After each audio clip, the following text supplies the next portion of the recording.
Hallelujah. ഇന്ന് രാത്രിയിലും ദൈവസന്നിധിയിൽ നമുക്ക് ഒരുമിച്ച് കൂടി വരുവാൻ കർത്താവ് സഹായിച്ചതോർത്ത് കർത്താവിനെ ഞാൻ സ്തുതിക്കുന്നു. ദൈവദാസനും സൂമിലായിരിക്കുന്ന പ്രിയപ്പെട്ടവർക്കും സഭാഹുള്ളായിരിക്കുന്ന പ്രിയപ്പെട്ടവർക്കും എല്ലാവർക്കും വന്ദനത്തെ അറിയിക്കുന്നു. നമ്മൾ കഴിഞ്ഞ ഒരാഴ്ചയ്ക്ക് മുമ്പേ ആരംഭിച്ച ഒരു വിഷയമാണ് ദ സോവറിനിറ്റി ഓഫ് ഗാഡ്, ദൈവത്തിൻ്റെ പരമാധികാരം എന്നുള്ള വിഷയം. അതിൽ രണ്ട് പ്രധാന വാക്യമാണ് അടിസ്ഥാനപരമായി നാം ധ്യാനിപ്പാൻ അല്ലെങ്കിൽ ഈ ഒരു വിഷയത്തെ സംബന്ധിച്ച് അടിസ്ഥാനപ്പെട്ടിരിക്കുന്ന രണ്ട് വാക്യങ്ങൾ. അനേക വാക്യങ്ങളുണ്ട്. ഒന്ന് തിമോഥെയോസിൻ്റെ ലേഖനത്തിൽ കാണുന്ന തിമോഥെയോസിൻ്റെ 1 ലേഖനം 6:15 ധന്യനായ ഏകാധിപതി എന്നാണ് മലയാളത്തിൽ പറഞ്ഞിരിക്കുന്നത്. ഇംഗ്ലീഷിൽ he who is the blessed and the only sovereign, ഒരേ ഒരു പരമാധികാരി എന്നാണ് ഇംഗ്ലീഷിൽ പറഞ്ഞിരിക്കുന്നത്, ദ ഓൺലി സോവറിൻ.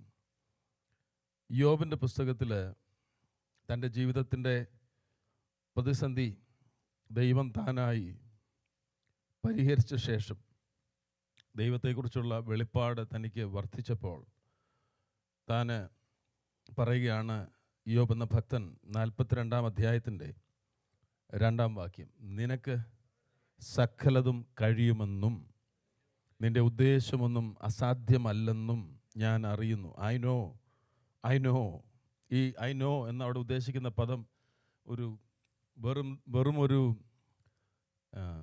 താത്വികമായ അറിവല്ല, ഇത് അനുഭവിച്ചറിഞ്ഞതാണ്. I know that you can do all things and that no purpose of yours can be thwarted. നിൻ്റെ ഉദ്ദേശമൊന്നും അസാധ്യമല്ലെന്നും ഞാൻ അറിയുന്നു. അതാ പരമാധികാരം എന്നുള്ളതിൻ്റെ ഒരു പ്രോപ്പർ ഡെഫിനിഷനാണ്. ദൈവത്തിന് സകലതും കഴിയും, ദൈവത്തിൻ്റെ ഉദ്ദേശമൊന്നും അസാധ്യമല്ല. അതാ പരമാധികാരി എന്നുള്ളതിൻ്റെ ഏറ്റവും ബെസ്റ്റ് ഡെഫിനിഷനാണ് ഇയ്യോബ് അവിടെ പറയുന്നത്. അപ്പോൾ ക്രിസ്തീയ ജീവിതത്തിൽ നാം ഈ യാത്രയിൽ വിവിധ അനുഭവങ്ങളിലൂടെ കടന്നു പോകേണ്ടതായിട്ട് വരും. ഈ അനുഭവങ്ങളെല്ലാം തന്നെ നമുക്കറിയാം നമ്മുടെ ഈ വിശുദ്ധീകരണം എന്ന ഈ യാത്രയിലെ അനുഭവങ്ങളാണ്. ഈ രക്ഷയുടെ 2ാം ഘട്ടം. എന്നാൽ പലപ്പോഴും ഈ അനുഭവങ്ങളുടെ നടുവിൽ ഉറപ്പോടെ നമുക്ക് നിൽക്കണമെങ്കിൽ ദൈവം ആരാണെന്നുള്ള ഉത്തമ ബോധ്യം നമുക്കുണ്ടാകണം. അതിൽ ദൈവത്തെക്കുറിച്ചുള്ള വെളിപ്പാട് നമുക്ക് നൽകിയിരിക്കുന്നത് തിരുവെഴുത്തിലാണ്. ഈ സത്യദൈവത്തെക്കുറിച്ചുള്ള തിരുവെഴുത്തിൽ ലഭിക്കുന്ന വെളിപ്പാട്, അതിൽ ദൈവത്തെക്കുറിച്ചുള്ള പരിജ്ഞാനം നമുക്ക് ലഭിക്കുന്നത്, അത് മനസ്സിലാക്കേണ്ടത് ഏറ്റവും അത്യാവശ്യമായിട്ടുള്ള വിഷയമാണ്. പഴയ നിയമകാലത്തെ ദൈവിക വെളിപ്പാട് എബ്രായ ലേഖനം 1:1 നമുക്ക് കാണാം.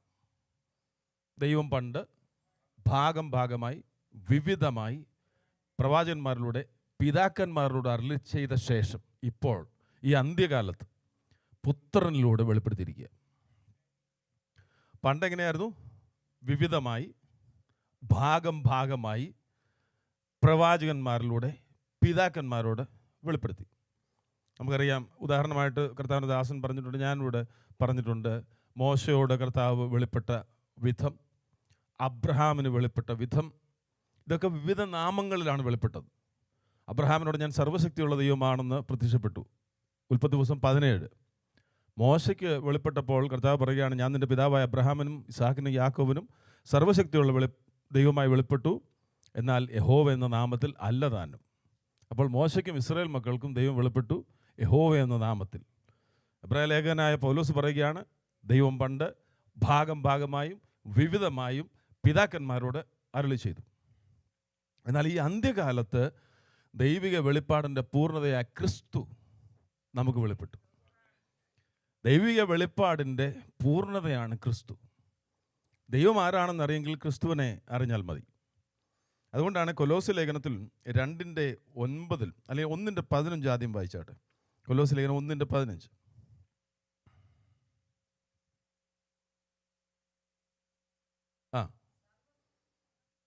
അവൻ അദൃശ്യനായ ദൈവത്തിൻ്റെ പ്രതിമ. He is the image of the invisible God. ദൈവം ആരാണെന്ന് അറിയണമെങ്കിൽ ക്രിസ്തുവിനെ നോക്കിയാൽ മതി. ഇമേജ്, പ്രതിമ, നല്ലൊരു ട്രാൻസ്ലേഷനാണ് ഇമേജ്. അവൻ അദൃശ്യനാണ്. He is the image of the invisible God. കാണാൻ കഴിയാത്ത ദൈവത്തിൻ്റെ പ്രതിമ ക്രിസ്തു. ഇനിയും 2:9 അവനിലല്ലോ, ക്രിസ്തുവിലല്ലോ ദൈവത്തിൻ്റെ സകല സമ്പൂർണതയും ദേഹരൂപമായി വസിക്കുന്നു. In him all the fullness of God dwells in bodily form. ദൈവത്തിന് ദേഹമില്ല, ദൈവം ആത്മാവാകുന്നു. എന്നാൽ ആ ദേഹത്തിൽ സകല സമ്പൂർണതയും വസിക്കുക എന്ന് പറഞ്ഞ ക്രിസ്തുവിൽ.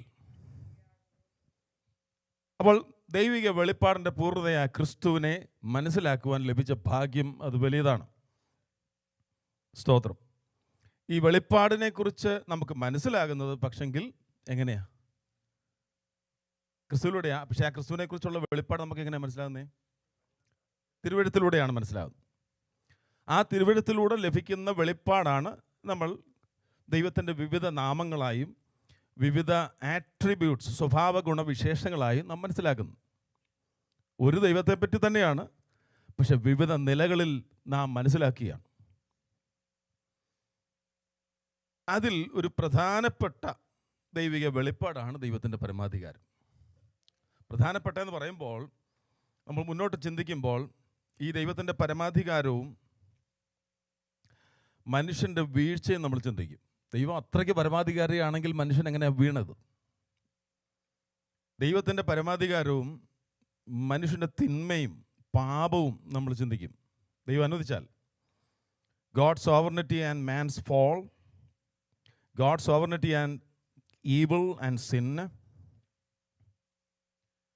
God's sovereignty and man's free will. അതായത് മനുഷ്യന് സ്വതന്ത്ര ഇച്ഛയുണ്ട്, തിരഞ്ഞെടുക്കാനുള്ള സ്വാതന്ത്ര്യമുണ്ട്. മനുഷ്യനൊരു റോബോട്ടല്ല. ദൈവം അവന് ഇച്ഛയും ബുദ്ധിയും ഒക്കെ കൊടുത്തിട്ടുണ്ട്. ദൈവം പരമാധികാരിയാണെങ്കിൽ ഈ മനുഷ്യൻ്റെ ഫ്രീ വിൽ എങ്ങനെ നടക്കുന്നേ? ദൈവം അത്രയ്ക്ക് പവർഫുള്ളാണ്, സകലത്തെയും നിയന്ത്രിക്കുന്ന ദൈവമാണ്. ദൈവം അറിയാതൊന്നും സംഭവിക്കുന്നില്ല, ദൈവത്തിന് ഇച്ഛയാണ് സംഭവിക്കുന്നതെന്നും പറയുമ്പോഴത്തേന് മനുഷ്യൻ പിന്നെ ഒരു റോബോട്ട് പോലെ ആയി മാറുമല്ലോ. അതെങ്ങനെയാ തമ്മിൽ നമുക്ക് മനസ്സിലാക്കാൻ സാധിക്കുന്നത്? God's sovereignty and man's responsibility. അതായത് ദൈവത്തിൻ്റെ പരമാധികാരവും മനുഷ്യൻ്റെ ഉത്തരവാദിത്വങ്ങളും. അതിനെക്കുറിച്ചൊരു ഭക്തൻ പറഞ്ഞിരിക്കുന്നത് റെയിൽവേ പാളം അറിയാമല്ലോ, റെയിൽവേ പാളം അല്ലേ? 2 റെയിലുണ്ട്, ഇതുപോലാണ്. ദൈവം പരമാധികാരിയാണെന്ന് പറഞ്ഞ് നാം മിണ്ടാതിരിക്കുകയല്ല, നമുക്ക് ഉത്തരവാദിത്വം ഉണ്ട്. പക്ഷെ അവിടെയും നമ്മുടെ ഉത്തരവാദിത്തത്തിന് മേലെയാണ് ദൈവത്തിൻ്റെ പരമാധികാരം. അല്ലെ പിന്നെ അതിന് പരമാധികാരം എന്ന് പറയാൻ കഴിയില്ല. God's sovereignty and man's responsibility. ഇത് രണ്ടും ഈ വിഷയങ്ങളെല്ലാം നമ്മൾ തുടർന്ന് ദൈവം അനുവദിക്കുന്ന പക്ഷം ചിന്തിക്കും. അപ്പോൾ നമ്മൾ അങ്ങേ ആഴ്ച ചിന്തിച്ചത്, when you talk about the sovereignty of God, what do you mean by that? It means he is the supreme power or authority. അവിടുന്ന് എന്താണ്? സുപ്രീം പവറാണ്. ഇവിടെ സുപ്രീം കോർട്ടുണ്ട്. അതിലും മേലെയുള്ള കോർട്ടാണ് ദൈവത്തിൻ്റെ കോർട്ട്. അതിലും മേലെയുള്ള അധികാരമാണ് ദൈവത്തിൻ്റെ അധികാരം. മുമ്പേ പൊന്നച്ചനങ്ങൾ പ്രാർത്ഥിച്ചല്ലോ ഒരു ദൈവദാസനെ കുറിച്ച്. ഹീ ഈസ് ദ കിങ്, അവിടുന്നാണ് രാജാവ്. ഹീ ഈസ് ദ ജഡ്ജ്, അവിടുന്നാണ് നീതിമാനായ ന്യായാധിപതി. സോ ദൈവവചനത്തിൽ നിന്നും നമുക്ക് ലഭിക്കുന്ന വെളിപ്പാടനുസരിച്ച് God is the sovereign of the universe. അവിടുന്ന് ഈ പ്രപഞ്ചത്തിൻ്റെ പരമാധികാരിയായ ദൈവമാണ്. He is the God, he is the only God. അവിടുന്നാണ്. അത് നമ്മൾ വെറുതെ പറയല്ല, ഇതിനെല്ലാം സ്ക്രിപ്ചറൽ ബാക്കിംഗ് ഉണ്ട്. യെശയ്യാപ്രവചനം 46-ാം അധ്യായത്തിൽ കർത്താവ് പറയുകയാണ്, ഇസ്രായേൽ മക്കളോടാണ് പറയുന്നത്, ഞാനല്ലാതെ മറ്റൊരു ദൈവമില്ല. സങ്കീർത്തനക്കാരൻ പറയുന്നുണ്ട് അവരുടെ ദൈവത്തെ പറ്റി. പക്ഷെ ദൈവം പറയുകയാണ്, ഞാനല്ലാതെ മറ്റൊരു ദൈവമില്ല. അപ്പോൾ ഈ അവരുടെ ദൈവം എന്ന് പറയുന്നത് എന്താ? മിഥ്യാമൂർത്തികൾ അത്രയേ. മിഥ്യ എന്ന് പറഞ്ഞു കഴിഞ്ഞാൽ അർത്ഥമില്ലാത്തവയാണ്, വെറും മിഥ്യയാണ്. ദൈവം പറയാ, ഞാനല്ലാതെ മറ്റൊരു ദൈവമില്ല. ആരോടാ പറയുന്നത്? താൻ തിരഞ്ഞെടുത്ത ജനത്തോടാണ് പറയുന്നത്. എന്തുകൊണ്ടാണ് പറയുന്നത് നമ്മൾ പിന്നെ ചിന്തിക്കുമ്പോൾ രസമാണ്. അവർ ഈ മിഥ്യാമൂർത്തികളുടെ പിന്നാലെ പോവുക. ദൈവം പറയുക, ഞാനല്ലാതെ മറ്റൊരു ദൈവമില്ല. തൻ്റെ ദർശനത്തിലൂടെ അവരെ ഭസ്മീകരിക്കാം ദൈവത്തിന്. കാരണം അത്രയ്ക്ക് ട്രാൻസ്ഗ്രഷനാണ്, അത് അതിക്രമമായി കാണിച്ചേ. പക്ഷെ ദൈവം പറയുക, ഞാനല്ലാതെ മറ്റൊരു ദൈവവും ഇല്ല. He is the only true God. He is the King. And he has absolute control over everything. സകലത്തിൻ്റെ മേലും അധികാരവും നിയന്ത്രണവുമുള്ളവനാണ് നാം സേവിക്കുന്ന പരമാധികാരിയായ ഈ ദൈവം. യോബ് പറഞ്ഞത് തന്നെ, no one can thwart his purpose. അവിടുത്തെ ഉദ്ദേശം തകർത്ത് കളയുവാൻ, അസംഭ്യമാക്കുവാൻ ആർക്കും സാധിക്കില്ല. There is no higher judge. അവനേക്കാൾ ഉയരത്തിലുള്ള ഒരു ന്യായാധിപതിയുമില്ല. There is no higher power. മറ്റൊരു ശക്തിയില്ല. There is no higher authority. ഒരധികാരവുമില്ല. ആ ദൈവത്തെയാണ് നാം സേവിക്കുന്നത്. He rules. അവനാണ് ഭരിക്കുന്നത്. പലപ്പോഴും സങ്കീർത്തന ഭാഗം വായിക്കുമ്പോൾ 3 സങ്കീർത്തനത്തിൽ അടുപ്പിച്ച് പറഞ്ഞിരിക്കുന്ന ഒരു കാര്യമുണ്ട്. യഹോവ വാഴുന്നു. Our God rules or reigns. അവിടുന്ന് ഭരിക്കുന്നത്. ദൈവത്തിൻ്റെ പരമാധികാരം എന്ന് പറയുന്നത് ദൈവത്തിൻ്റെ സ്വഭാവ ഗുണവിശേഷങ്ങളുടെ സ്വാഭാവികമായ അനന്തരഫലമാണ്. God's sovereignty is the natural consequence of his character and his attributes. എന്തെല്ലാമാണ് ദൈവത്തിൻ്റെ ആട്രിബ്യൂട്ട്സ് ആയിട്ട് നമുക്ക് പറയാൻ കഴിയുന്നത്? നമ്മൾ പ്രാർത്ഥിക്കുമ്പോഴൊക്കെ റെഫർ ചെയ്യുന്ന ഒരുപാട് വാക്കുകളുണ്ട്. സർവശക്തൻ, സർവവ്യാപി, സർവജ്ഞാനി, തെറ്റുപറ്റാത്തവൻ, മാറ്റമില്ലാത്തവൻ, നിത്യൻ, അനാദിയും ശാശ്വതവാസിയുമായുള്ളവൻ, പരിശുദ്ധൻ, പരമോന്നതൻ. ഇതെല്ലാം ദൈവത്തിൻ്റെ ആട്രിബ്യൂട്ട്സാണ്. ഒരേ ദൈവം. ഈ മാത്രമല്ല, വേറൊരു കാര്യമുണ്ട്. ഈ ആട്രിബ്യൂട്ട്സ് എന്ന് പറയുന്നത് 10% സർവശക്തൻ, 10% ഇങ്ങനെ എല്ലാം കൂടെ വന്ന് 100% ആകുകയല്ല. ഇപ്പോൾ when you talk about God's sovereignty or God's holiness, it is 100%. He is 100% holy. He is 100% omniscient. എന്ന് പറഞ്ഞാൽ 100% പരമാധികാരി, 100% സർവശക്തൻ, 100% സർവവ്യാപി, 100% തെറ്റുപറ്റാത്തവൻ. അല്ലാതെ എല്ലാം കൂടെ 5% അങ്ങനെ 100% അല്ല. ആരെയാണ് നാം സേവിക്കുന്നല്ലേ? ആരെ നാം പിതാവേ എന്ന് വിളിക്കുന്നല്ലേ? അതിനെക്കുറിച്ച് ഒരു ഡെഫിനിഷനായിട്ട് കൊടുക്കുകയാണെങ്കിൽ, nothing happens without God willing it to happen. Willing it to happen before it happens. Willing it to happen in the way it happens. യാതൊന്നും ദൈവം ഇച്ഛിക്കാതെ സംഭവിക്കുന്നില്ല. ഇപ്പോൾ തന്നെ നമുക്ക് പല കാര്യങ്ങളും ഇപ്പോൾ ക്വസ്റ്റ്യൻ വന്നു. ദൈവം ഇച്ഛിക്കാതെ സംഭവിക്കുന്നില്ല എന്ന് പറയുമ്പോൾ എങ്ങനെയാണ് ആ കാര്യവും ഈ കാര്യമൊക്കെ സംഭവിച്ചത്? അത് ദൈവം അനുവദിച്ചാൽ നമുക്ക് ചിന്തിക്കാം. പക്ഷേ ഇതാണ് അടിസ്ഥാനപരമായ ചിന്ത നമ്മുടെ ഉള്ളിൽ വേണ്ടിയത്. ദൈവം ഇച്ഛിക്കാതെ ഒന്നും സംഭവിക്കുന്നില്ല. ദൈവം അനുവദിക്കാതെ ഒന്നും സംഭവിക്കുന്നില്ല. ഈവിളിനെ കുറിച്ചുള്ള ചിന്ത നമുക്ക് വരും. അങ്ങനെയാണ്, ദൈവമാണോ ഈവിളുടെ ഉപജ്ഞാതാവ്? അല്ല.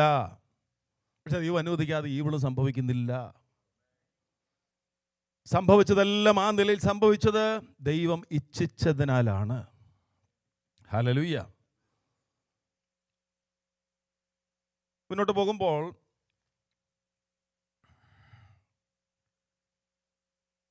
Anything that is against the will of God. അതാണ് ഈവിളിൻ്റെ വിഷയം വരുമ്പോൾ നമ്മൾ വീണ്ടും വിശദമായിട്ട് സംസാരിക്കും.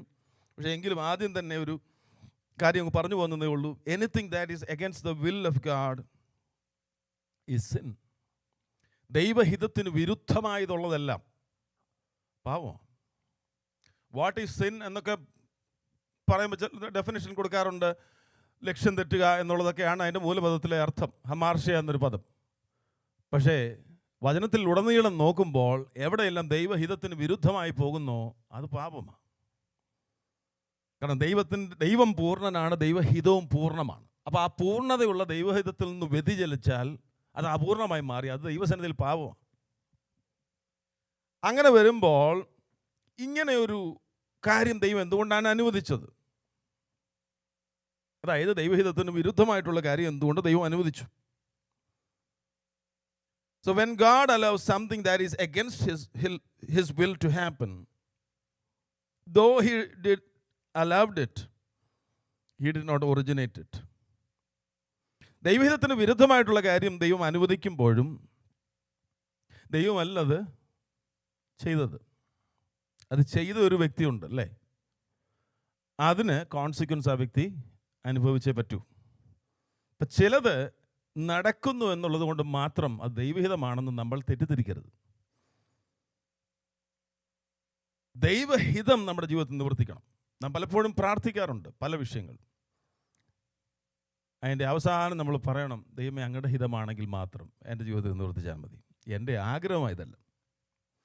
ദൈവഹിതമാണ് പ്രിയമുള്ളവരെ പെർഫെക്റ്റ്.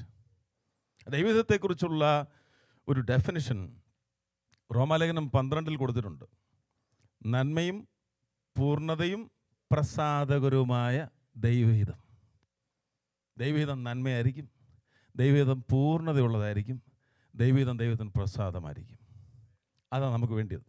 നമ്മൾ മുമ്പേ പാടി യാദൃച്ഛികമായിട്ടാണെന്ന് അന്നേരം തോന്നിയെങ്കിലും ഇപ്പോൾ എനിക്ക് മനസ്സിലായി എന്തുകൊണ്ടാണ് അത് പാടിയെന്ന്. നിൻ്റെ ഹിതം പോലെ എന്നെ നിത്യം നടത്തണമേ. അത് പെർഫെക്റ്റ് ആയിരിക്കും. അത് ഒരുപക്ഷെ നമുക്കിപ്പോൾ കാണാൻ കഴിയുന്നില്ല, നമ്മൾ ഇമ്മീഡിയറ്റ് ആയിട്ടുള്ള കാരണങ്ങളെ കാണുന്നുള്ളൂ. എന്നാൽ ഒരു വിഷയം എൻ്റെ ജീവിതത്തിലേക്ക് ഞാൻ എതിർപ്പെടുമ്പോൾ അത് ദൈവഹിതപ്രകാരമാണ്, ഞാനൊരു ദൈവ പൈതലായതുകൊണ്ട് വന്നത്. അതിനപ്പുറം എനിക്ക് കാണാൻ കഴിയുന്നില്ല, പക്ഷെ ദൈവത്തിന് കാണാം. ഹല്ലേലൂയ.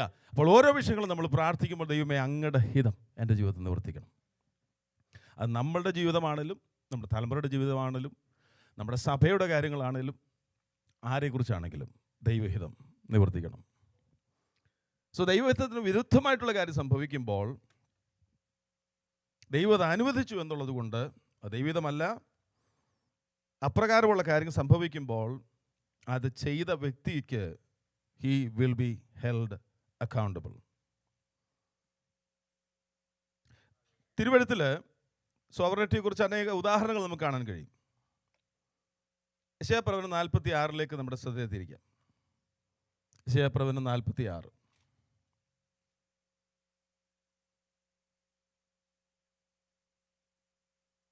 യെശയ്യാപ്രവചനം 46 അതിൻ്റെ 8 മുതൽ 11 വരെയുള്ള വാക്യങ്ങൾ വായിക്കുമ്പോൾ, ഇത് ഒരു നിമിഷം ആൻറ്റി, ഇത് ദൈവം പറയുകയാണ്, ഇസ്രായേൽ മക്കളോട് പറയുക. അതിൻ്റെ കോണ്ടെക്സ്റ്റ് നമുക്ക് ചിന്തിക്കാം. പക്ഷെ ദൈവം ഇവിടെ പറയുന്ന ഓരോ വാക്യങ്ങളും നമ്മളൊന്ന് ശ്രദ്ധിക്കണം. തൻ്റെ സ്വന്തം ജനമായ ഇസ്രായേൽ ജാതീയ രാജാക്കന്മാരും ജാതീയ ദൈവങ്ങളുടെ പിന്നാലെ പോകുന്നൊരു സ്വഭാവം അവർക്കുണ്ട്. അവരെ ഇറക്കി കൊണ്ടുവന്ന സമയം തന്നെ അവർക്ക് ഒരാളെ കാണാൻ വേണം. അപ്പോൾ മോശയാണ് അവർ നോക്കിക്കൊണ്ട് നടക്കുന്നത്. മോശ കുറേ നാളത്തേക്ക് കാണാതായപ്പോൾ പിന്നെ അവർക്ക് കാണാൻ വേറെ എന്തെങ്കിലും വേണം. അപ്പോൾ പറഞ്ഞു, ഞങ്ങളെ മുന്നോട്ട് കൊണ്ടുവന്ന് ഇറക്കിയ ആളിപ്പോൾ ഇല്ല, അഹരോൻ മതി എന്നല്ല പറയുന്നേ, കാളക്കുട്ടിയെ വേണം. ഇത് ഇവരുടെ സ്വഭാവമാണ്. ഇവിടെ ഈ 46 അധ്യായത്തിൽ ബാല്, നെബോ, 2 ദൈവങ്ങളുണ്ട്. ഇവരെ സൈറസ്, കോരേശ് പിടിച്ചോണ്ട് പോവാണ്. അതും എങ്ങനെയാണ് കൊണ്ടുപോകുന്നുള്ളത് അവിടെ എഴുതിയിട്ടുണ്ട്. കന്നുകാലികളുടെ പുറത്താണ് പിടിച്ചോണ്ട് പോകുന്നത്. ദൈവങ്ങളല്ലേ, കല്ലും കൊണ്ടുണ്ടാക്കിയ ദൈവങ്ങളാണ്. അപ്പം അവിടെ പറയുന്നുണ്ട്, ഈ ദൈവങ്ങൾക്ക് അവരുടെ ജനങ്ങളെ രക്ഷിക്കാൻ കഴിയത്തില്ല, മാത്രമല്ല അവരെ തന്നെ രക്ഷിക്കാനും കഴിയുന്നില്ല. ഇത് ചിത്രമായി കാണിച്ചിട്ടാണ് ദൈവം ഇവരോട് ചോദിക്കുന്നത്, ഇത് ഓർത്ത് സ്ഥിരത കാണിക്കുകയും. ഇനി ഒന്ന് വായിച്ചോട്ടെ ആൻറ്റി.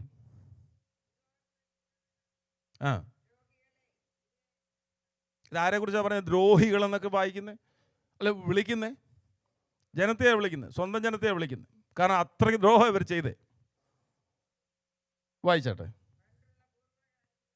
പണ്ടുള്ള പൂർവ്വകാര്യങ്ങളെന്ന് ഓർക്കണം, ഞാനല്ലാതെ വേറൊരു ദൈവമില്ല, ഞാൻ തന്നെ ദൈവം, എന്നെ പോലെ ഒരുത്തനുമില്ല. അതാണ് പരമാധികാരിയ ദൈവം. God is who is sovereign. ഇനി മുന്നോട്ട് പോകുമ്പോൾ, അല്ല അതിന് മുന്നിലേക്ക് നോക്കുമ്പോൾ 3-ാം വാക്യം, ഗർഭം മുതൽ വഹിക്കപ്പെട്ടവരും ഉദരം മുതൽ ചുമക്കപ്പെട്ടവരുമായി യാക്കോബ് ഗ്രഹവും ഇസ്രായേൽ ഗ്രഹത്തിൽ ശേഷിച്ചിരിക്കുന്ന എല്ലാവരുമായുള്ളവരെ എൻ്റെ വാക്ക് കേൾപ്പീൻ, നിങ്ങളുടെ വാർദ്ധക്യം വരെ ഞാൻ അനന്യൻ തന്നെ. അത് നമ്മൾക്കും എടുക്കാം, ഇസ്രായേലിനോട് മാത്രമല്ല നമുക്കും എടുക്കാം. ദൈവത്തിൻ്റെ ഒരു സ്വഭാവമാണ് അത്. വാർദ്ധക്യം വരെ ഞാൻ അനന്യൻ തന്നെ, നിങ്ങൾ നരയ്ക്കുവോളം ഞാൻ നിങ്ങളെ ചുമക്കും, ഞാൻ ചെയ്തിരിക്കുന്നു ഞാൻ വഹിക്കുന്നു, ഞാൻ ചുമന്നു വിടുവിക്കുകയും ചെയ്യും. നിങ്ങൾ എന്നെ ആരോട് ഉപമിച്ച് സദൃശ്യമാക്കും? തമ്മിൽ ഒത്തുവരത്തക്കവണ്ണം എന്നെ ആരോട് തുല്യമാക്കും? ദൈവം എന്താണ് ഇവരുടെ മുമ്പിൽ വരച്ചു കാട്ടുന്നതെന്ന് അറിയാമോ? ഈ എടുത്തുകൊണ്ട് പോയ 2 സാധനങ്ങളുണ്ടല്ലോ, നെബോ ബാല്, അവരെ പോലെ അല്ല ഞാൻ.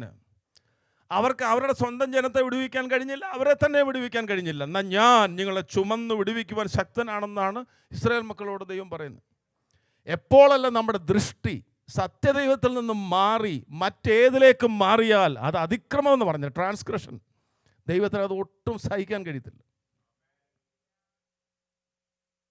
അതായത് ദൈവത്തിൽ നിന്നും കണ്ണെടുത്ത് മറ്റേതിലേക്കും നമ്മുടെ ദൃഷ്ടി പ്രതിഷ്ഠിച്ചാൽ അത് ദൈവത്തിന് മുമ്പിൽ വിഗ്രഹമാണ്. ദൈവം ഒരിക്കലും മനുഷ്യകുരുതി ആഗ്രഹിക്കുന്നതല്ല, ദൈവം ഒരിക്കലും അത് ചെയ്യിക്കത്തുമില്ല. പക്ഷേ അബ്രഹാം എന്നുള്ള വ്യക്തിയോട് ദൈവം പറഞ്ഞു. എന്തിനാ അത് പറഞ്ഞേ? ദൈവം ഒരു കാര്യം ചെയ്യുമ്പോൾ അതിനൊരു 100 അർത്ഥമുണ്ട്. അതിലൊന്ന് പ്രധാനം വരുവാൻ പോകുന്ന യാഗത്തിൻ്റെ ഒരു നിഴലാണത്. സ്വന്തം പുത്രനായി കർത്താവിനെ ദൈവം യാഗമാക്കുന്ന നിഴലാണ് ഇസ്ഹാക്കിൻ്റെ യാഗത്തിൽ നമുക്ക് കാണാൻ കഴിയുന്നത്. പക്ഷേ അവിടെ ഒരു ഭക്തൻ ചിന്തിച്ചിട്ട് പറഞ്ഞത്, അതുവരേക്കും അബ്രഹാമും ദൈവവും തമ്മിലുള്ള ബന്ധം സ്ട്രെയിറ്റ് ആണ്, ഒരു കുഴപ്പമില്ല. കുഞ്ഞ് വന്നേ പിന്നെ എന്ത് ചെയ്യുക? കുഞ്ഞിനെ ബേബിസിറ്റ് ചെയ്യുക, കുഞ്ഞിനെ ബേബിസിറ്റ് ചെയ്യുക. ഇപ്പം ദൈവവും മനുഷ്യനും തമ്മിലുള്ള ബന്ധം ദൃഢമായിരിക്കാനാണ് ദൈവം ആഗ്രഹിക്കുന്നത്. അതിൻ്റെ ഇടയിലേക്ക് ഒരു വ്യക്തിയോ ഒന്നും തന്നെ വരുവാൻ ദൈവം ആഗ്രഹിക്കുന്നില്ല. അങ്ങനെ വരുന്നെങ്കിൽ ദൈവം പറയും, അതിനെ യാഗമാക്കാൻ പറയും. സ്തോത്രം. അബ്രഹാമും ദൈവം തമ്മിലുള്ള ബന്ധം ദൃഢമാണ്. വേറെ ഒരു മധ്യസ്ഥനിലൂടെയുമല്ല അബ്രഹാമിനെ ദൈവം വിളിച്ചത്, നേരെയാണ് വിളിക്കുന്നത്. അതിനെക്കുറിച്ച് സ്തെഫാനോസ് പറഞ്ഞ തേജോമനായ ദൈവം അബ്രഹാമിന് പ്രത്യക്ഷപ്പെട്ടെന്നാണ് പറഞ്ഞത്. തേജോമനായ ദൈവം. അന്ന് വരെയും ഈ പറയുന്ന നെബോ ബാല് പോലുള്ളതിനെ ആരാധിച്ചുകൊണ്ടിരുന്ന അബ്രഹാമിന് മുമ്പിൽ തേജോമനായ ദൈവം കൽദരുടെ പട്ടണമായ ഊരിൽ വെച്ച് പ്രത്യക്ഷപ്പെടുക. അതുകൊണ്ടാണ് അവൻ ഇറങ്ങി തിരിച്ച് സത്യദൈവം അതുവരെ പ്രത്യക്ഷപ്പെടാത്ത ദൈവങ്ങളുടെ പിന്നിൽ നടന്ന് അവരെ വിറ്റുകൊണ്ടിരുന്ന അബ്രഹാം ജീവനുള്ളൊരു ദൈവം കണ്ടപ്പോൾ പിന്നെ പുള്ളിക്ക് വേറൊന്നും നോക്കേണ്ടി വന്നില്ല, സകലതും വിട്ട് താൻ ഇറങ്ങിയ. എന്നാൽ ആ ബന്ധത്തിൻ്റെ ഇടയിലേക്ക് ഒരു കുഞ്ഞു വന്നു എന്ന് വരുമ്പോൾ ദൈവത്തിന് സഹിക്കാൻ കഴിയത്തില്ല. ദൈവം അക്കാര്യത്തിലൊക്കെ സെൻസിറ്റീവാണ്. തൻ്റെ മഹത്വം താൻ വിട്ടുകൊടുക്കില്ല. ദൈവത്തിൻ്റെ ആരാധന മറ്റൊരാൾക്ക് പോകുന്നത് ദൈവത്തിന് ഇഷ്ടമല്ല. അങ്ങനെ വരുമ്പോൾ അത് വിഗ്രഹമായി മാറും. ഇവിടെ ഇസ്രായേൽ മക്കളോട് പറയുക, നിങ്ങളെ ഞാൻ ചുമന്ന് വിടുവിക്കാൻ ശക്തനാണ്, നരയ്ക്കുവോളം ഞാൻ ചുമക്കാം. നിങ്ങളുടെ ദൃഷ്ടി ഐഡൽസിലേക്ക് പോകരുത്. യാതൊന്നും നിങ്ങൾക്ക് ഐഡൽസായി മാറരുത്. നമുക്കും അതൊരു പാഠമാണ്. ഇവിടെ പറയുന്നത് എന്താണെന്നറിയാമോ? ഞാനല്ലാതെ മറ്റൊരു ദൈവമില്ല എന്ന് പറയുന്നതിലൂടെ ദൈവത്തിൻ്റെ പരമാധികാരം നമുക്ക് അവിടെ കാണാൻ സാധിക്കും. 9-ാം വാക്യത്തിൽ he's reminding about the past works. പഴയ കാലത്തെ ഓർമ്മിപ്പിക്കുകയാണ്. And he is reminding dum about who he really is. താൻ ആരാണെന്ന് തന്നെ അവരെ ഓർമ്മിപ്പിക്കുകയാണ്. He is reminding dum about his uniqueness. ഞാൻ മറ്റു ദൈവങ്ങളെപ്പറ്റി പോലെ അല്ല, ഞാൻ യുണീക്കാണ്, ഞാൻ മാത്രമേ ദൈവമുള്ളൂ എന്നവരെ ഓർമ്മിപ്പിക്കുകയാണ്. മുന്നോട്ട് പോകുമ്പോൾ ദൈവത്തെപ്പറ്റി അനേക വാക്കുകൾ നമ്മൾ കാണുന്നുണ്ട്. ദൈവത്തിൻ്റെ പരമാധികാരത്തെപ്പറ്റി ഗാഡ് മോസ്റ്റ് ഹൈ, ഏലിയോൺ എന്നുള്ള വാക്ക് ഉൽപ്പത്തി പുസ്തകം 14:18-20 വാക്യങ്ങളിൽ, ഉൽപ്പത്തി 17:1, പുറപ്പാടിൻ്റെ 6:2 ഗാഡ് ഓൾ മൈറ്റി, എൽ ഷഡായ്. 15:2, ആവർത്തനം 3:24 സോവറിൻ ലോർഡ്, അഡോണായി യാഹ്വേ എന്നുള്ള പദം കൊടുത്തേക്കുന്നേ. പരമാധികാരിയായ ദൈവം, പരമാധികാരിയായ കർത്താവ്. വെളിപ്പാട് പുസ്തകം 1:8 Lord God all mighty, Lord God all mighty, കർത്താവും ദൈവവുമായ സർവശക്തനായ എന്നുള്ള പദങ്ങൾ ദൈവത്തെ പറ്റി കൊടുത്തിരിക്കുകയാണ്. പിന്നെ നമ്മൾ ചിന്തിച്ചതാണ്, മറ്റെല്ലാ ശക്തികളെയും അധികാരങ്ങളെയും മറികടപ്പാൻ കഴിയുന്നത്ര ശക്തനും ആധികാരികനുമാണ് നമ്മുടെ ദൈവം. ഒന്നും തന്നെ തൻ്റെ പ്രവൃത്തികളെ നിർത്തുവാൻ സാധ്യമാവുകയില്ല. യോബ് അത് പറയുന്നുണ്ട് 42:2. I know that you can do all things and no purpose of yours can be thwarted. ദാനിയേലിൻ്റെ പ്രവചന പുസ്തകം 4:35 പറയുന്നത്, ദാനിയേലിൻ്റെ പ്രവചന പുസ്തകം 4:35 പറയുന്നത്,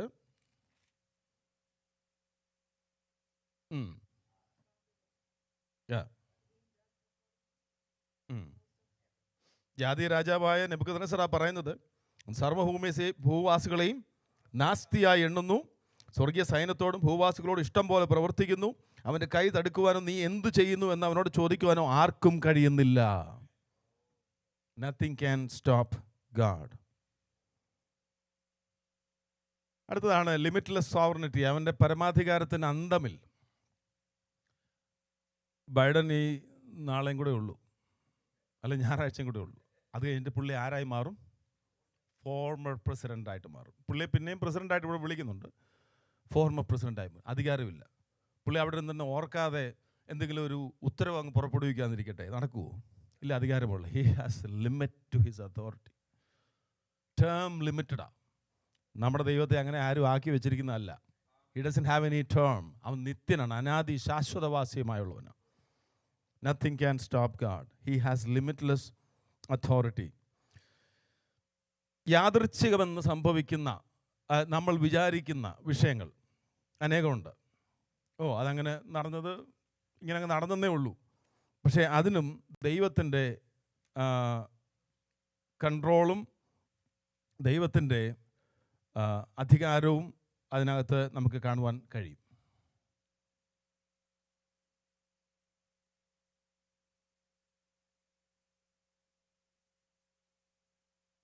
ഉള്ളതോടെ പോയി,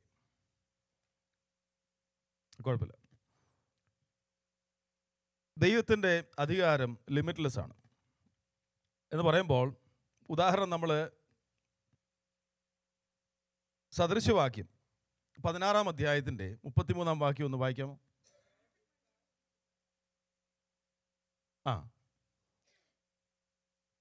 ഒന്നുകൂടെ വായിച്ചാട്ടെ.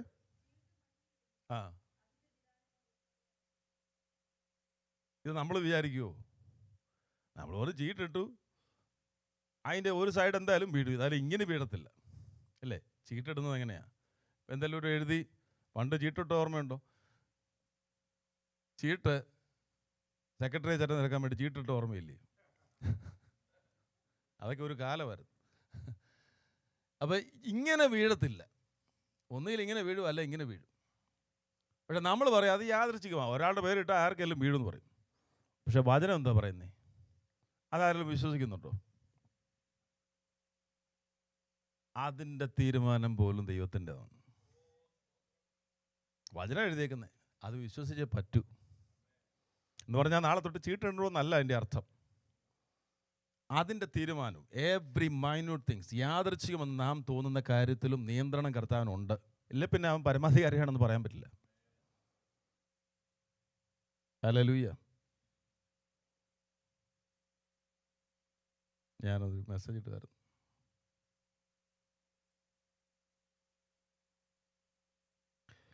അടുത്തത് എനിക്ക് തോന്നുന്നു നമ്മൾ ചിന്തിച്ചതാണ്. മോശ കുഞ്ഞിനെ ഈ നൈൽ നദിയിലേക്ക് ഇടുകയാണ്. ഇട്ടിട്ട് മെറിയം ഇത് എന്ത് സംഭവിക്കുമെന്ന് നോക്കി നിൽക്കുകയാണ്. അപ്പോഴാണ് ഇത് ഒഴുകി എവിടെ ചെല്ലുകയാണ്? ഫറവോൻ്റെ പുത്രി അവിടെ കുളിക്കുവാനായി കടന്നു വരുന്നു. ആ സമയത്ത് ഇതിന് പകരം സോൾജേഴ്സാണ് വരുന്നതെങ്കിലോ? തീർച്ചയായിട്ടും, കാരണം അത് യഹൂദ കുഞ്ഞാണെന്ന് അറിയത്തക്കവണ്ണം അതിനെ കണ്ടാൽ അറിയാം അത് യഹൂദ കുഞ്ഞാണെന്ന്. ആ ടൈമിംഗ് എന്ന് പറയുന്നത് ഒട്ടും യാദൃച്ഛികമല്ല, ദൈവത്താൽ നിയന്ത്രിതമാണത്. Random events, it's not random, it is controlled by our sovereign Lord. നമ്മുടെ ജീവിതത്തിലും അങ്ങനെ നമ്മൾ ദൈവത്തെ സ്തുതിക്കുവാൻ കഴിയും. നാം ചിന്തിച്ചാൽ ഇത് യാദൃച്ഛികമല്ല, ഇതൊന്നും യാദൃച്ഛികമല്ല, ഇതെല്ലാം ദൈവത്തിൻ്റെ നിയന്ത്രണത്തിലുള്ള കാര്യമാണ്. നമ്മൾ ചിന്തിച്ചതാണ്, ലാസ്റ്റ് സപ്പറിന് മുമ്പേ ഡിസൈപ്പിൾസിനെ പ്രിപ്പയർ ചെയ്യാൻ വേണ്ടി കർത്താവ് വിടുന്നുണ്ട്. ലൂക്കോസ് 22:10 പറയുകയാണ്, നിങ്ങൾ അങ്ങോട്ട് ചെല്ലുമ്പോൾ കുടം ചുമന്നുകൊണ്ട് ഒരാൾ ഇങ്ങോട്ട് വരും. ആ ടൈമിങ്, ഇവരുടെ നടത്തത്തിൻ്റെ സ്പീഡ്, ഇതെല്ലാം ദൈവത്തിൻ്റെ നിയന്ത്രണത്തിനകത്തുള്ളതാണ്. അവരവിടെ ചെല്ലും, പട്ടണത്തിലോട്ട് കയറി കുടഞ്ഞു വന്ന ഒരാൾ വന്നു. പറഞ്ഞതുപോലെ റാൻഡം ആണെന്ന് നമ്മൾ പറയുന്ന കാര്യവും ദൈവത്തിൻ്റെ നിയന്ത്രണത്തിലുള്ളതാണ്. നേച്ചർ, അതായത് പ്രകൃതിയുടെ മേലുള്ള അവൻ്റെ അധികാരം. 135 സങ്കീർത്തനം 6-7 വാക്യങ്ങളൊന്ന് വായിക്കാം. 135 6-7.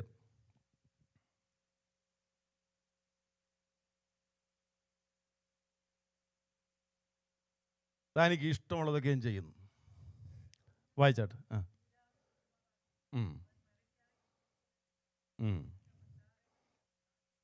നമ്മൾ പറയുന്നു എങ്ങനെയാണ് മഴ ഉണ്ടാകുന്നതെന്ന് പറയാമോ? സയൻസ് അറിയാവുന്നവർ, എങ്ങനെയാണ് മഴ ഉണ്ടാകുന്നത്?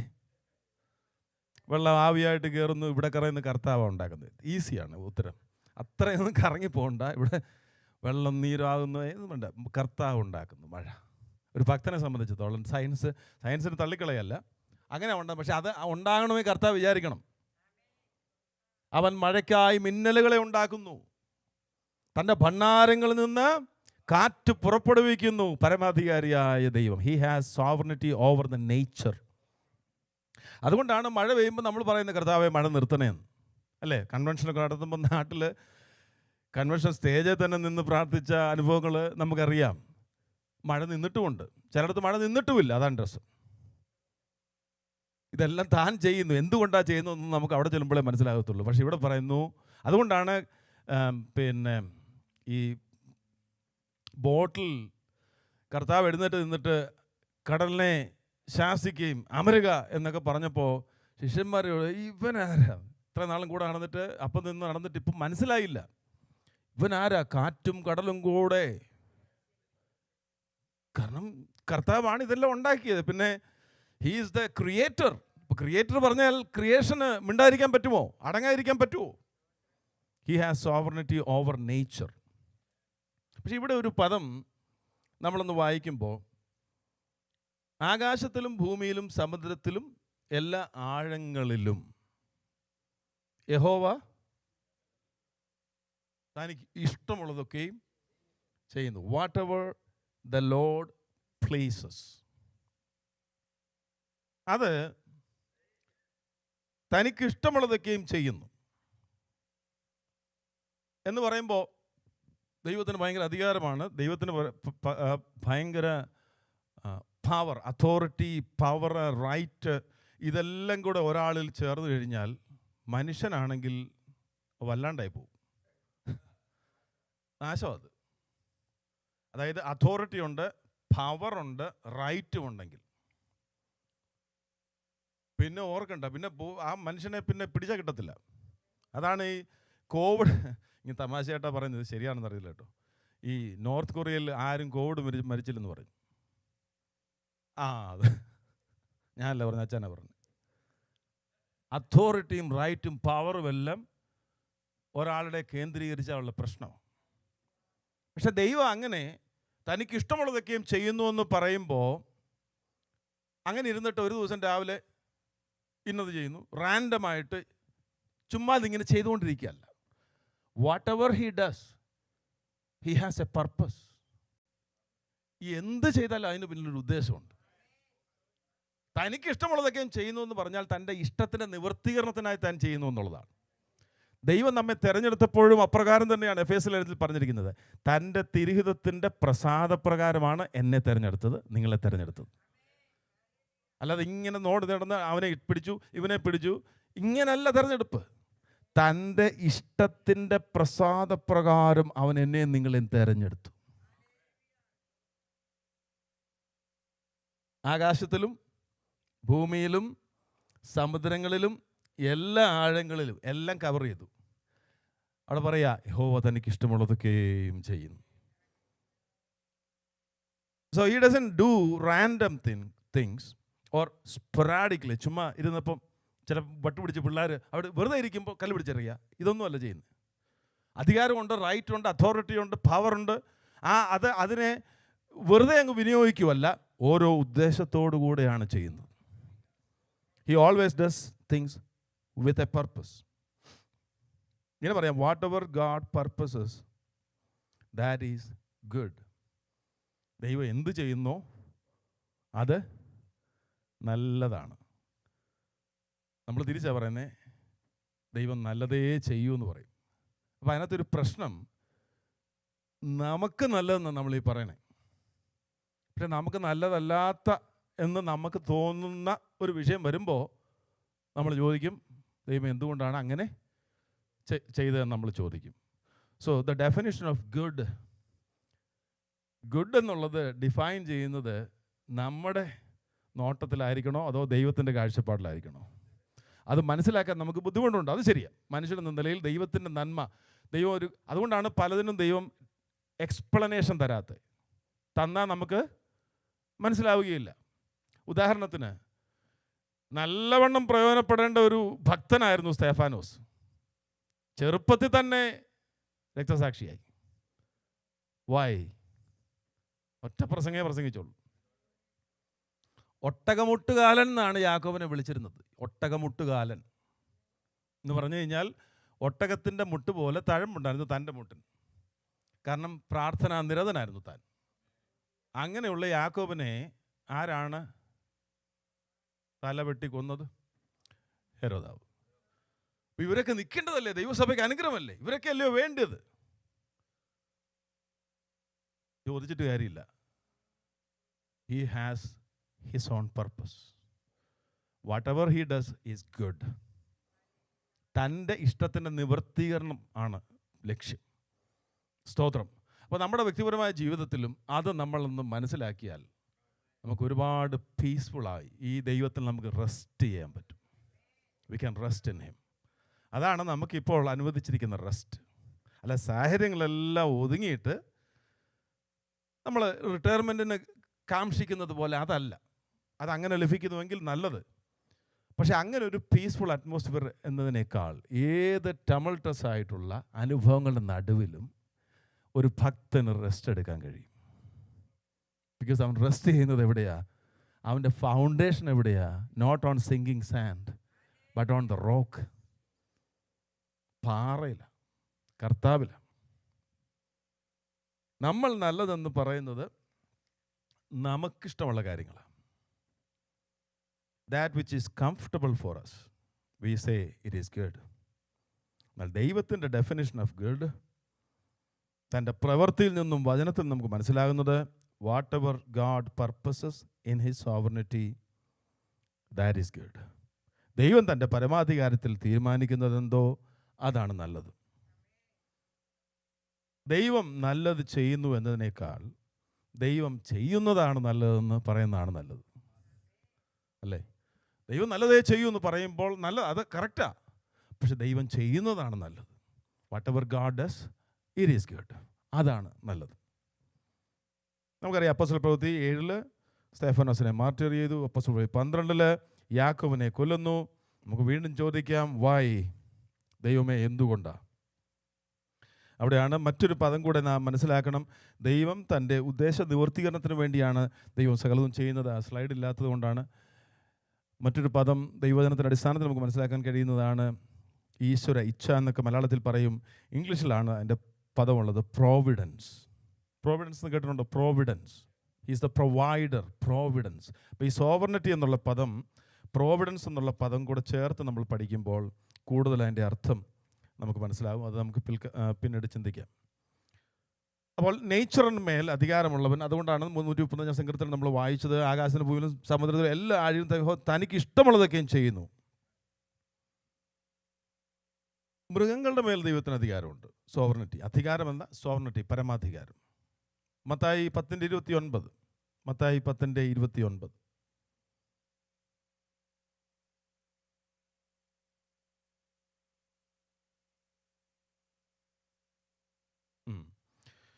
ഒരു പെനിക്ക് 2 കുരികളിനെ, ഒരു കാശിന് 2 കുരികളിനെ വിൽക്കുന്നുള്ളൂ. പക്ഷേ അതിൽ ഒന്ന് നിലത്ത് വീണാൽ ദൈവം സമ്മതിക്കാതെ, സമ്മതിക്കാതെന്നുള്ള വേർഡാണ് പ്രധാനം. ഏതോ കാട്ടിലിരിക്കുന്ന, ആ കാട്ടിലെ ലക്ഷക്കണക്കിന് മരങ്ങളിൽ ഏതോ ഒരു മരത്തിലിരിക്കുന്ന, ആ മരത്തിലെ പല ചില്ലകളിലെ ഏതോ ചില്ലയിലിരിക്കുന്ന ഒരു കിളി, ഒരു കുരുകിൽ, അതിൻ്റെ ആയുസ് കഴിഞ്ഞപ്പോൾ അത് താഴെ വീണു. അത് വീഴണമെങ്കിൽ എൻ്റെ ദൈവം സമ്മതിക്കണമെന്ന് എഴുതി വെച്ചേക്കുന്നു. അത്രയ്ക്ക് പരമാധികാരി. സീമിംഗ്ലി ഇൻസിഗ്നിഫിക്കൻ്റ് എന്ന് പറയുന്ന വിഷയം. When a little bird drops out of a tree in the midst of some jungle somewhere that nobody knows about but him. ദൈവത്തിനറിയാം. അപ്പോൾ അവിടെ നമ്മുടെ കോൺഫിഡൻസ് എന്താ? ആത്മാവില്ല, ജീവനേ ഉള്ളൂ. ആ കർത്താവിൻ്റെ സൃഷ്ടിയാണ്. ആ സൃഷ്ടിയോട് ദൈവത്തിന് കരുണയുണ്ട്. അവൻ തൻ്റെ സകല സൃഷ്ടിയോടും കരുണ തോന്നും. പക്ഷെ നമ്മോട് ജസ്റ്റ് കരുണ മാത്രമല്ല, നമ്മെ തിരഞ്ഞെടുപ്പാൻ തക്കവണ്ണം കർത്താവിന് കൃപ തോന്നി. അതിനു വേണ്ടി താൻ എന്ത് ചെയ്തു? തൻ്റെ പുത്രനെ നമുക്ക് വേണ്ടി അയച്ചു തന്നു. പുത്രൻ തൻ്റെ ജീവനെ ദാനമായി നൽകി. മറുവലയായി തന്ന ജീവനാൽ നമുക്ക് നിത്യജീവൻ നൽകി തന്നു. അപ്പോൾ ആ പ്രാവ്, 2 ഒരു കാശിന് 2 കിട്ടുന്ന ആ പ്രാവ്, ലൂക്കോസ് പറയുന്നത് 2 കാശിന് 5 കിട്ടുമെന്ന്. ഇവിടെ മത്തായി പറഞ്ഞേക്കുന്ന 1 കാശിന് 2. ലൂക്കോസ് എഴുതിയപ്പോൾ 2 കാശിന് 5 1 ഫ്രീ. ആ ഫ്രീ ആയതിനെ പോലും ദൈവത്തിന് കരുതം. അതിനെ ദൈവം കരുതിയെങ്കിൽ നമ്മളെ ദൈവം കരുതായിരിക്കൂ. അതുകൊണ്ടാണ് ഈ അല്പവിശ്വാസിയും ദോഷികളായ എന്നൊക്കെ പറയുന്നത്. അതുകൊണ്ടാണ് ദ്രോഹികളെ എന്നൊക്കെ വിളിക്കുന്ന ഇസ്രായേലിനെ. കാരണം ദൈവത്തിൻ്റെ ആ നമ്മോടുള്ള കാരുണ്യവും ആർദ്രതയും അത്രയ്ക്ക് വലുതാണ്. മാത്രമല്ല അവിടെ കാണുന്നത് അവൻ്റെ ദൃഷ്ടിക്ക് മറഞ്ഞിരിക്കുന്ന യാതൊരു സൃഷ്ടിയുമില്ല. അവൻ്റെ ദൃഷ്ടിക്ക് മറഞ്ഞിരിക്കുന്ന യാതൊരു സൃഷ്ടിയുമില്ല. ഇവിടെ പറഞ്ഞിരിക്കുന്നത് അവൻ സമ്മതിക്കണം അത് താഴെ വീഴണമെങ്കിൽ. അവൻ സമ്മതിക്കണം. He is sovereign over nations. രാജ്യങ്ങളുടെ മേൽ അവൻ അധികാരമുണ്ട്. ദിനവൃത്താന്തത്തിൻ്റെ 2-ാം പുസ്തകം 20-6 പരമാധികാരിയായ ദൈവത്തെ പറ്റിയാണ് നാം ധ്യാനിക്കുന്നത്. ദിനവൃത്താന്തത്തിൻ്റെ 2-ാം പുസ്തകം 20-6.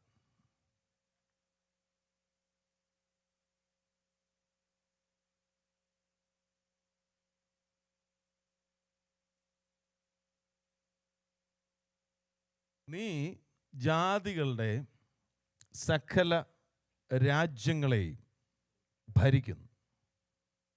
ഇപ്പം അവിടെ രാജാക്കന്മാരില്ലേ? അവിടെ എല്ലാ രാജാക്കന്മാരുണ്ട്. പക്ഷെ ഭരിക്കുന്ന ആരാ? നമ്മുടെ ദൈവം ഭരിക്കുന്നു. O Lord, the God of our fathers, are you not God in the heavens? And are you not ruler over all the kingdoms of the nations? Power and might are in your hand so that no one can stand against you. നിനക്കെതിരെ നിൽക്കാൻ ഒരു ശക്തിക്കും കഴിയില്ല. ഇതേ പ്രാർത്ഥന നമുക്ക് പുതിയ നിയമത്തിൽ കാണാം. അതായത് അപ്പോസ്തലന്മാരെ വിളിച്ച് ആദ്യം ഭീഷണിപ്പെടുത്തി. നിങ്ങൾ യെരൂശലേം മൊത്തം ഈ സുവിശേഷം കൊണ്ട് നിറച്ചിരിക്കുകയെന്ന് പറഞ്ഞു. രണ്ടാമത് ഭീഷണിപ്പെടുത്തിയിട്ടും അവർക്ക് അധികാരം മേലെന്നാ കിട്ടിയേക്കുന്നത്. അതുകൊണ്ട് അവരെന്ത് ചെയ്തു? വീണ്ടും ഇതേ പണി തുടർന്നു. വീണ്ടും ഇവരെ വിളിച്ചു, അടുപ്പിച്ചു, വീണ്ടും വിട്ടയച്ചു. അതുകൊണ്ടാണ് 5-ാം അധ്യായത്തിൻ്റെ 41-ാം വാക്യത്തിൽ പറയുന്നത്, തിരുനാമത്തിനു വേണ്ടി അപമാനം സഹിക്കുവാൻ യോഗ്യന്മാരായി എണ്ണപ്പെടുകയാൽ അവർ സന്തോഷിച്ചും കൊണ്ട് ന്യായാധിപ സംഘത്തിന് മുമ്പിൽ നിന്ന് പുറപ്പെട്ടു പോയി. പിന്നെ ഇതേ പണിയാണ് ചെയ്യുന്നത്. അവിടെ എഴുതിയേക്കുക. പിന്നെ വീടാന്തരം കയറി കർത്താവിനെ സുവിശേഷിച്ചെന്നു. അതിനിടയിൽ അവരൊരു പ്രാർത്ഥന പ്രാർത്ഥിക്കുന്നുണ്ട്. ഇതേ വാക്കുകളാണ്.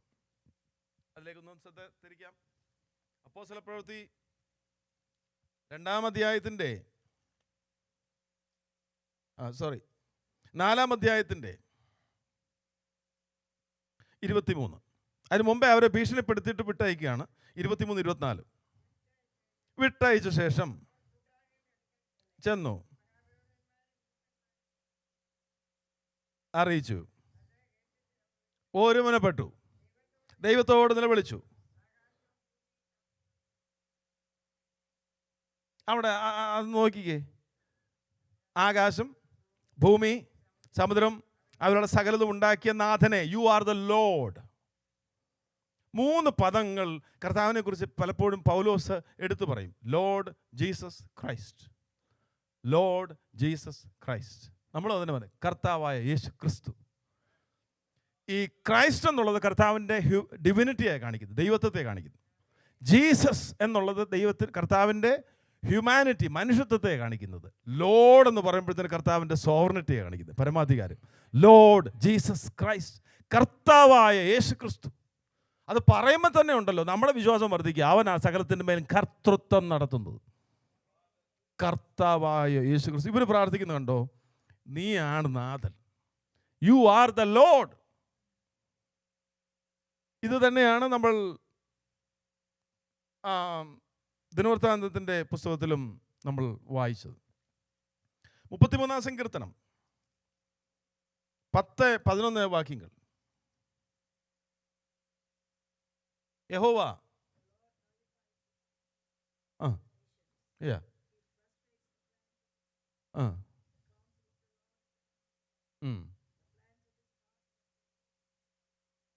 കണ്ടോ, ജനറേഷൻസ്. ഒരു ജനറേഷൻ എത്ര വർഷമാണ്? ഒരു ജനറേഷൻ, തലമുറ എന്ന് പറയുന്നത്. അതെ, എത്രയാണേലും എനിക്കറിയത്തില്ല. അവിടെ ഞാൻ ചോദിച്ചത് 120. ഒരു ജനറേഷൻ മുതൽ കൊണ്ട് നിൽക്കുന്നതല്ല ദൈവത്തിൻ്റെ കൗൺസിൽ. മനുഷ്യൻ്റെ അഭിപ്രായം മാറിപ്പോവും, പക്ഷെ ദൈവത്തിൻ്റെ ആലോചനയോ, എങ്ങനെയാണ് പറഞ്ഞേ, അവൻ്റെ ഹൃദയ വിചാരങ്ങൾ, അവൻ്റെ ആലോചന ശാശ്വതമാണ്, നിലനിൽക്കുന്നതാണ്, അത് മാറിപ്പോകുന്നതല്ല. ഒരു തലമുറ കഴിഞ്ഞ് മറ്റൊരു തലമുറയിലേക്കും ഹൃദയവിചാരങ്ങൾ നിൽക്കുന്നതാണ്. സ്തോത്രം.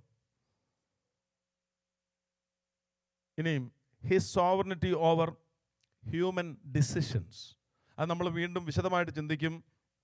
അതായത് ദൈവത്തിൻ്റെ പരമാധികാരവും മനുഷ്യൻ്റെ ഫ്രീ വില്ല്, സ്വതന്ത്ര ഇച്ഛയും. പക്ഷേ നമുക്ക് നിന്ന് വചനത്തിലൂടെ നോക്കി ആദ്യം ഒരു ഇൻട്രൊഡക്ഷൻ പോലെ പോകാം. ഹ്യൂമൻ ഡിസിഷൻസിന് മേൽ ദൈവത്തിൻ്റെ പരമാധികാരം. He is sovereign over every single human decisions എന്ന് പറഞ്ഞാൽ നമ്മളത് അംഗീകരിക്കുമോ? അംഗീകരിച്ചാലും ഇല്ലെങ്കിലും യെസ്, ഹീ ഈസ്. കാരണം വചനത്തിൽ അത് പറഞ്ഞിട്ടുണ്ട്. നമുക്ക് പല പ്ലാനുകളുണ്ട്. ദൈവമക്കളായതുകൊണ്ട് തന്നെ നമുക്ക് കോൺഫിഡൻസ് ഉണ്ട്, അവസാനം ദൈവഹിതമേ നിവർത്തിക്കുള്ളൂ. ഇതിപ്പോൾ ഞാൻ പറഞ്ഞ കാര്യങ്ങൾ എളുപ്പം മനസ്സിലാക്കാം. എന്നാലൊരു ദൈവത്തെ അറിയാത്ത ഒരു മനുഷ്യനോട് പറയുക, നീ എന്തോ ചിന്തിച്ചാലും ദൈവഹിതമേ നിവർത്തിക്കത്തുള്ളൂ എന്ന് പറഞ്ഞാൽ അവൻ വല്ലതും മനസ്സിലാവുമോ? അൾട്ടിമേറ്റ്ലി ദൈവഹിതമേ നിവർത്തിക്കുന്നുള്ളൂ, അതാണ് രസം. ദൈവം അനുവദിക്കുന്നതും ദൈവഹിതവും നിവർത്തിക്കും. നമുക്ക് സദൃശ്യവാക്യത്തിൽ നിന്ന് 3-4 വാക്യങ്ങൾ വായിച്ചാൽ 16:1.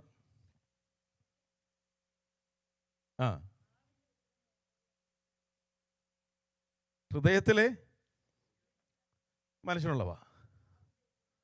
ഉദാഹരണം പറയാം, ക്യൂസാണ്. നിരൂപിച്ചുകൊണ്ട് ഒരുത്തം പോയി, പക്ഷെ പ്രവചിച്ചപ്പോൾ വേറെ വായി വന്നേ. വിലയാം ശപിക്കാൻ പോവാ, എല്ലാം ഉണ്ട്, പൈസ എല്ലാം സെറ്റ് ചെയ്ത് ഒത്തു, കോൺട്രാക്റ്റ് എല്ലാം സൈൻ ചെയ്ത് അവിടെ ചെന്നപ്പോൾ പുള്ളിക്ക് വാ വിളിച്ചിട്ട് ഇതൊന്നും വരുന്നില്ല. പുള്ളി വേറെ ഏതാണ്ടൊക്കെ പറഞ്ഞിട്ട് ഇറങ്ങിപ്പോരുന്നു. പൈസ കിട്ടിയോന്നറിയില്ല. പിന്നെ അവസാനം പുള്ളി പ്രാർത്ഥിച്ചു, ഞാൻ ഭക്തന്മാർ മരിക്കുന്ന പോലെ മരിച്ചോട്ടെ എന്ന്. പുള്ളി ആര് തന്നെ വെട്ടിക്കൊന്നറിയോ? ഇസ്രായേൽ മക്കൾ തന്നെ കൊല്ലേണ്ടി വന്നു. ഹൃദയത്തിലെ നിരൂപണങ്ങൾ മനുഷ്യനുള്ളവ, നാവിൻ്റെ ഉത്തരമോ ദൈവത്താൽ വരുന്നു. അത്രയ്ക്ക് അധികാരിയാ ദൈവം. സ്തോത്രം, സ്തോത്രം, സ്തോത്രം, സ്തോത്രം. 16:9.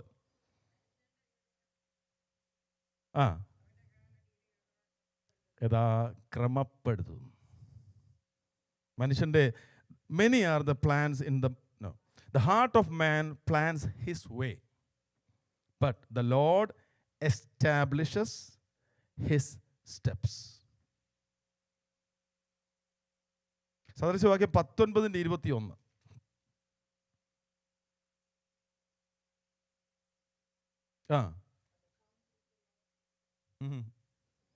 സ്തോത്രം, സ്തോത്രം, സ്തോത്രം. ഹല്ലേലൂയ. മനുഷ്യന്റെ ഹൃദയത്തിൽ പല വിചാരങ്ങളുമുണ്ട്, യഹോവയുടെ ആലോചനയോ നിവൃത്തിയാകും. സ്തോത്രം. ഇനിയും രാജാക്കന്മാരുള്ള ബന്ധത്തിൽ ദൈവത്തിൻ്റെ അധികാരം, പരമാധികാരം 21:1 പ്രോവബ്സ്. രാജാവിൻ്റെ ഹൃദയം യഹോവയുടെ കയ്യിൽ നീർത്തോട് കണക്കെ ഇരിക്കുന്നു, തനിക്ക് ഇഷ്ടമുള്ളതൊക്കെയും അവനതിനെ തിരിക്കുന്നു. എൻ്റെ മുമ്പിൽ ഞാൻ പറയാതെ വരരുത് എന്നുള്ളൊരു കൽപ്പന ഉള്ളപ്പോൾ ഒരു സ്ത്രീ പ്രാർത്ഥിക്കുകയാണ്. ദൈവം എന്ത് ചെയ്തു? ആ മനുഷ്യൻ്റെ ഹൃദയത്തെ തിരിച്ചു. എന്നിട്ട് ഇവിടെ ചെന്ന് നിന്നപ്പോൾ ആ പൊൻചങ്കോൽ നീട്ടുവാനിടയായി. അവൻ്റെ ഗുണമല്ല, ദൈവം തിരിച്ചതാ. ഹല്ലേലൂയ, സ്തോത്രം. നമ്മുടെ ജീവിതത്തിലും അനുഭവങ്ങൾ ഉണ്ടായിട്ടുണ്ടല്ലോ അല്ലേ? പ്രത്യേകിച്ച് ഈ അറബ് രാജ്യങ്ങളൊക്കെ ജീവിച്ചിരിക്കുന്നവർക്ക്, അവിടെ കഴിഞ്ഞവർക്കറിയാം. ഇമ്മിഗ്രേഷനിലൊക്കെ ചെന്നാൽ അറിയാം, പാസ്പോർട്ടൊക്കെ എടുത്ത് ഇങ്ങനെ എറിയും നമ്മുടെ നേരെ, വിസ പുതുക്കാനോ ഇക്കാമ പുതുക്കാനോ ഒക്കെ നമ്മൾ ചെല്ലുമ്പോൾ. പക്ഷെ അവിടെയെല്ലാം ഞാൻ വ്യക്തിപരമായി കണ്ടിട്ടുണ്ട് ഇവരുടെ ഹൃദയത്തെ ദൈവം ഉരുക്കുന്നത്, അല്ലെങ്കിൽ ഇങ്ങനെ നിയന്ത്രിക്കുന്നത്. നമ്മുടെ ജീവിതത്തിൽ പല അനുഭവങ്ങൾ നമുക്കുണ്ടായിട്ടുണ്ടാവും. അധികാരിയുടെ ഹൃദയമൊക്കെ ദൈവത്തിൻ്റെ കാര്യങ്ങളിലാണ്. ഹല്ലേലൂയ. ദൈവഹിതമാണെങ്കിൽ നമുക്ക് ആ വിഷയത്തിൽ ദൈവം മറുപടി തരും. അത് മനുഷ്യനെ നിയന്ത്രിക്കുന്നത് നമുക്ക് ഇങ്ങനെ കണ്ടുകൊണ്ടിരിക്കാൻ കഴിയും. ദൈവത്തെ മഹത്വപ്പെടുത്താൻ നമുക്ക് കഴിയും. ഹല്ലേലൂയ. ഇനിയും ഏറ്റവും വലിയ ഈവിൾ ഈ ഭൂമിയിൽ നടന്നത് എന്ന് നമ്മൾ പറയുന്ന വിഷയവും, ഏറ്റവും വലിയ ഈവിളെന്ന് നമ്മൾ പറയേണ്ടത് ഏതെന്നറിയാമോ? അതാണ് നമ്മൾ പറയുന്നത്. പക്ഷേ അത് ഇസ്രായേൽ മക്കൾ അത്ര ഭക്തന്മാരാണോ ഇത് പറയാൻ ഞാൻ അങ്ങനെ ചോദിക്കാൻ പാടില്ല. പക്ഷേ അല്ലല്ലോ, ദൈവസന്നിധിയിൽ അങ്ങനെ അല്ലല്ലോ. മനുഷ്യരെല്ലാം ദൈവസന്നിധിയിൽ നാസ്തിയായിട്ട് അവൻ എണ്ണുന്നു. പരിശുദ്ധനായ ദൈവത്തിന് മുമ്പിൽ ആർക്കും നീതിയോടെ നിൽക്കാൻ കഴിയത്തില്ല. ഏറ്റവും വലിയ ഈവിൾ സംഭവിച്ചത് മറ്റാർക്കുമല്ല, ദൈവത്തിന് തന്നെയാണ്. കർത്താവിനല്ലേ ഏറ്റവും വലിയ ഈവിൾ സംഭവിച്ചത്. അതിനകത്തും ദൈവത്തിൻ്റെ പരമാധികാരമുണ്ട്. അതിനൊരു ചിത്രം നമുക്ക്, മറ്റൊരു ഇമേജറി ആയിട്ട് നമുക്ക് കാണാൻ കഴിയുന്നത് യോസഫിൻ്റെ ലൈഫിലാണ്. അതിനകത്ത് ദൈവം എങ്ങനെയാണ് നിയന്ത്രിച്ചതെന്നുള്ള യോസഫ് പറയുന്നുണ്ട്. ആ ഭക്തൻ എന്തോ ഭക്തനായിരുന്നെന്ന് ആ മറുപടിയിൽ നിന്ന് നമുക്ക് മനസ്സിലാക്കാൻ സാധിക്കുന്നത്. 50-ാം അധ്യായം ജെനസിസ് 20-ാം വാക്യം. അപ്പോൾ നമ്മുടെ ജീവിതത്തിലും ഇതുപോലെ ഈവിൾ സംഭവിക്കുന്നു നമ്മൾ തോന്നുമ്പോൾ ഈ വാക്യം വായിച്ചാൽ മതി. നിങ്ങൾ എൻ്റെ നേരെ, സഹോദരന്മാരോടാണ് പറയുന്നത്, ദൈവമോ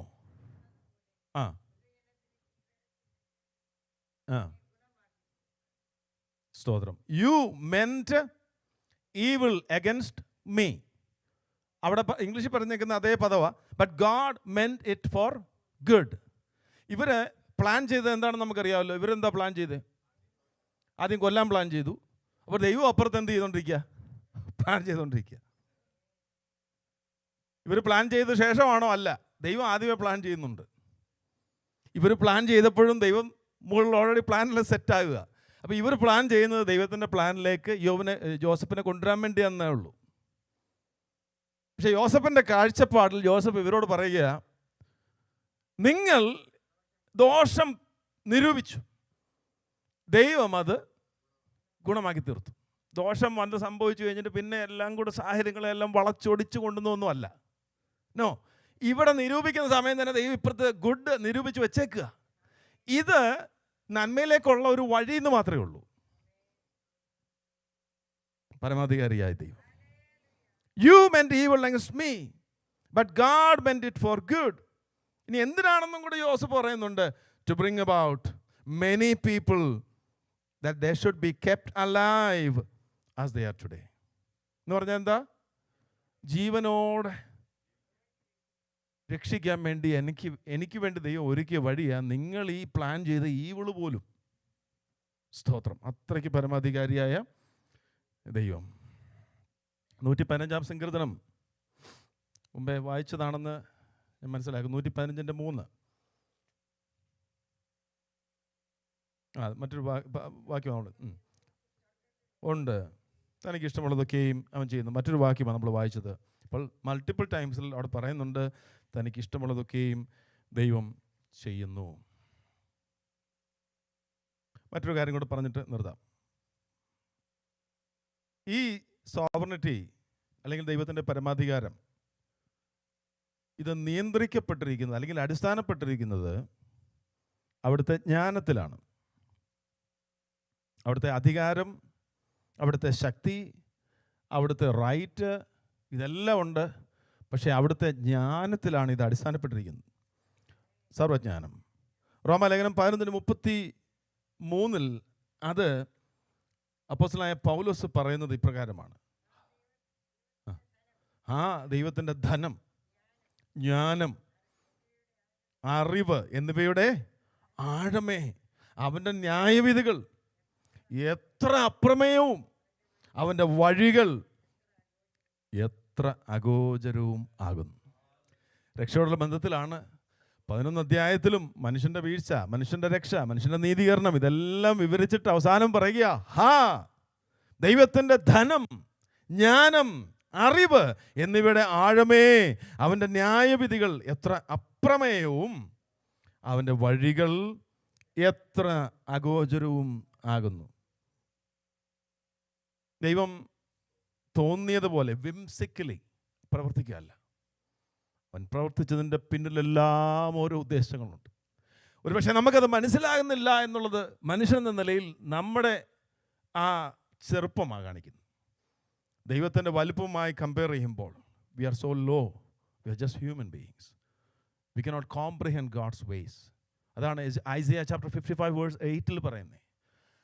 എൻ്റെ വിചാരങ്ങളല്ല നിങ്ങളുടെ വിചാരങ്ങൾ, എൻ്റെ വഴികളല്ല നിങ്ങളുടെ വഴികൾ.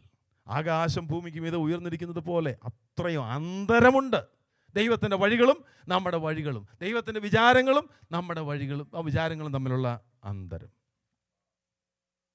അടുത്തത്, ദൈവത്തിൻ്റെ പരമാധികാരം നിയന്ത്രിക്കപ്പെടുന്നത് അല്ലെങ്കിൽ അടിസ്ഥാനപ്പെട്ടിരിക്കുന്നത് it is governed by his justice, നീതി, കരുണ.